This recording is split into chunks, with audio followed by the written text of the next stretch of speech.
remember the first time I ever went to racing school. I went to go learn to race cars.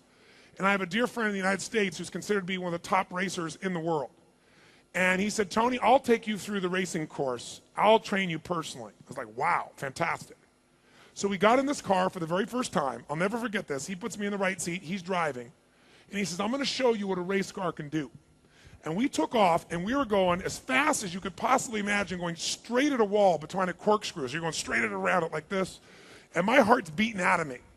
By the time we're done with this racetrack, he looked at me and he said, Tony, in 4 days, you'll be able to do that. And I said, you know what? I'm really positive, and you're full of crap. I don't know that I want to do this after 4 days. That's insane, right? I'm an aggressive guy, but that was crazy. He said, Tony, you're smart. Anybody who thinks they're going to do that in 4 days just learning to race, they'll get killed. That's not how I'm going to train you. He said, I'm going to put you in a spin car. I said, what's a spin car? He said, it's a car that we've developed where you're going to be in the person doing the driving. I'm going to be on the passenger side. And below here on my hand, down below where you can't watch, there's 4 buttons. And I can push any one of those 4 buttons without you knowing it. And when I do, it'll lift up one of the 4 wheels off the ground, and we will spin out of control in that direction. So here's what we're going to do. You're going to get in the car. You're going to drive about 120 miles an hour. He said, you're really going to go on intensely. And you have to concentrate like crazy. As soon as they see you've lost even an ounce of your concentration, I'm going to push one of those wheels, and we're going to spin out of control. And you see that wall? That wall is made of brick. We hit that wall at that speed, you could be injured, you could die, but you probably won't, but you get injured, I get injured, and you'd have to pay for the car. He said, so you really are going to have to pay attention now. I'm going to tell you the most important secret. Listen to me now. And listen to me now, all of you, because this is the secret to life.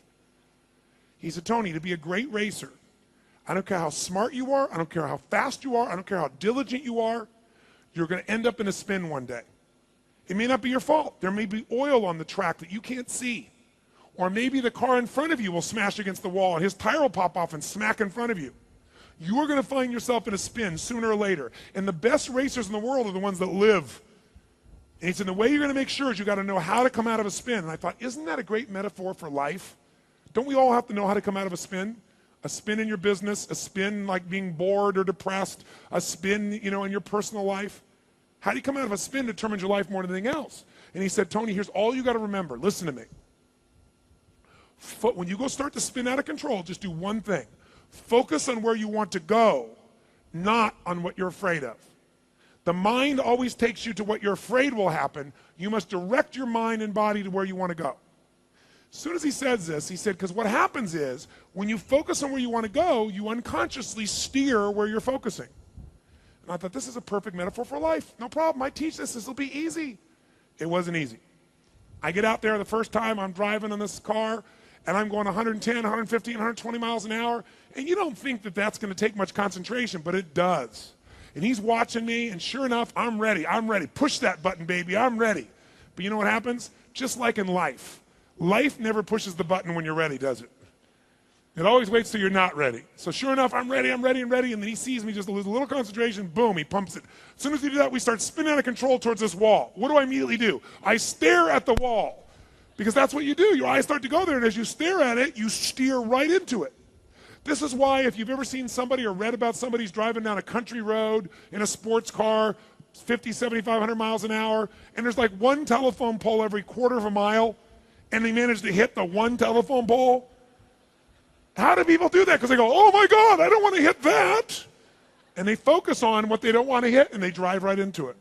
So as soon as I do this, I start going, oh my God, oh my God. He grabs my head, and he pulls my face here where we got to turn to avoid the crash to the left. But I'm fighting him, because I want to see the death happen.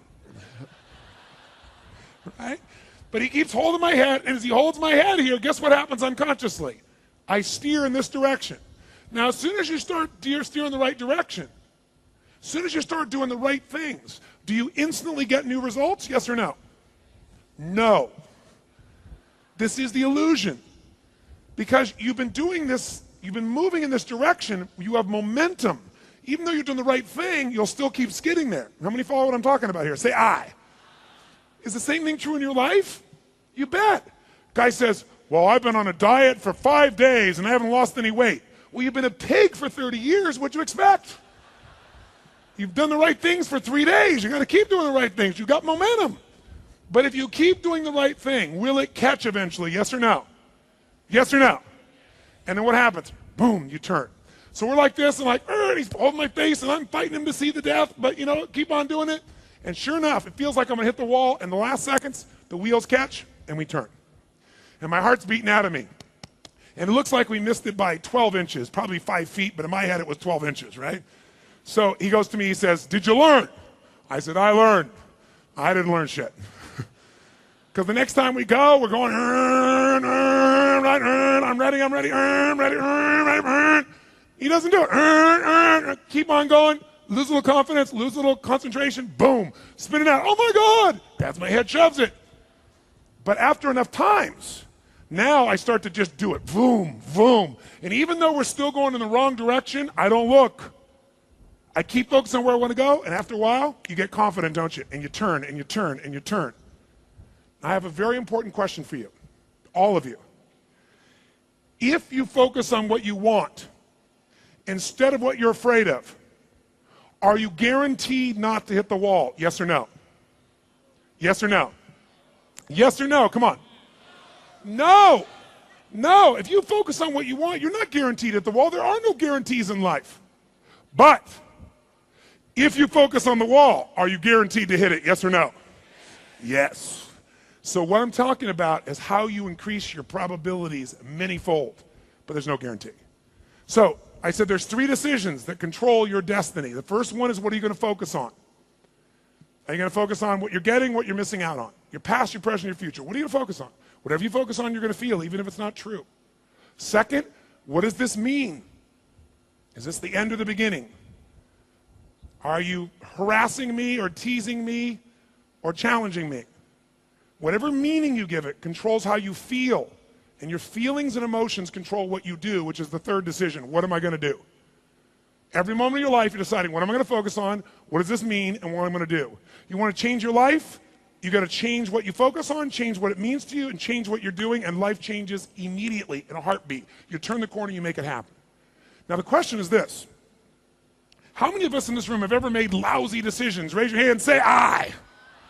How many in this room have ever made a tough decision and really did a good job and you made it happen, even though it was hard? How many have ever done this? Say, I. What's the difference between the lousy decisions and the good decisions? Well, there are many factors, but the number one factor is the state you were in when you made the decision.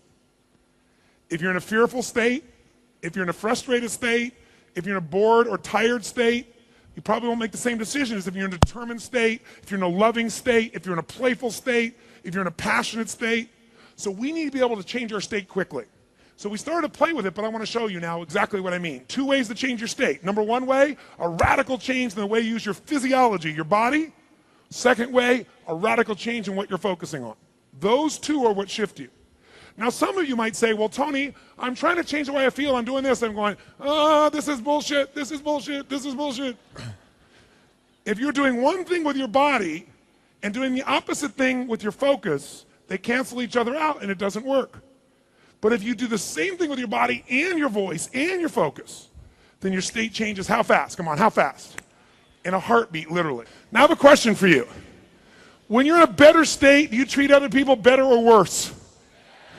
Do you perform at a higher level or a lower level at work? Are you a better lover or a worse lover? Now we're getting to the important stuff, aren't we? Now I have a question for you. Can you change other people's states by your state? A little or completely? Completely. What if they introduced me earlier and they said, here he is, the author of Unlimited Power, Awaken the Giant Within, Mr. Энтони Роббинс. And I walked in, and imagine they introduced me and they said, Энтони Роббинс, and I walked in like this.